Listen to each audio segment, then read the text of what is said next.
baay'ee namatti tola. Waaqayyo galannaa ga'u. Duraan dursee kanan jechuu barbaadu uummata Oromoo hunda keessaniinuu baga kanaan isin ga'e jechuun barbaada. Ittaan sudhaan immoo ijoollee qeerroowwan wareegama kana kaffalanii har'a akka iddoo kana dhaabannu fi akka hora Finfinnees dhaabannee irreenfannu kan nu taasisaniif galanni isaaniif haa galu. Homaa jechuu hin danda'u. Otoo danda'ame ol jedhanii kana laalanii deebi'anii namatti tola. Garuu kun uumama waaqati. Tigammadeera sammaat bukan gammadeera no halkan iraafe galagaleeyyu taa'ee ka'eeyyu tan gammadeera bari fidattan gammada nuufaa dhaabatu waaqayyo nu sidaa gargaaru nu gargaaru nutillee tokko siniifaate. Irreechi kun baay'ee bareedaadha. Kanillee irreecha waggaa hedduu kaniin horar sadiirraa qabee jalqabee kabaranaa waan adda godhudha. Uummanni kaabaa kibbaa Bahalixaa annuura Finfinnee irratti waggaa 150 booda irreecha saroo kabajatu dhalataa bara kanaa ta'ee lubbuun jiraadhee arguu koo gammachuu waan addana keessatti uumeera. An abbootiin kiyyarraa waan an argeedha nama lamaaf nama sadiin dhokatanii deemaa turanii amma akkaatti qeerroon qarreen abbootiin keenya ayooliin keenya dhufanii akkanatti yeroo irreeffatan baay'ee namatti tola.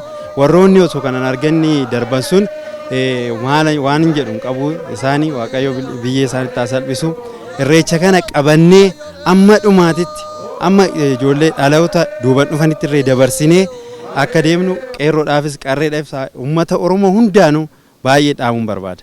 Gara fuulduraa wanti fochoo qabu safuu fi duudhaan Oromummaa sun inni ganamaa karaa sirrii fi karaa durii sanatti deebi'uu qaba. Bakki kunis haala ammayyaa ta'een bareeduu qaba jedhee yaada. Irreechi kuni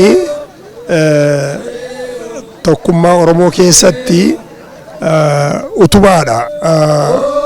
Oromoon kaabaa kibbaa baali'aa bakkatti wal argee aadaasaa sirba isaatiin uffata isaatiin itti calaqqisudha.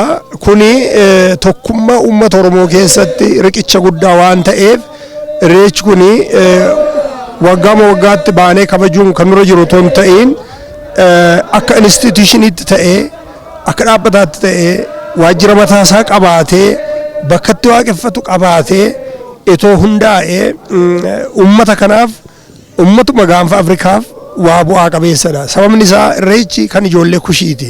Jalqabni isaas amma miti waggoota 12,000 dura amantaan tokko illee toon turaatiin Naayil irreecha kan jedhu seenaa warri qoratan hedduun barreessanii ol kaa'aniiru.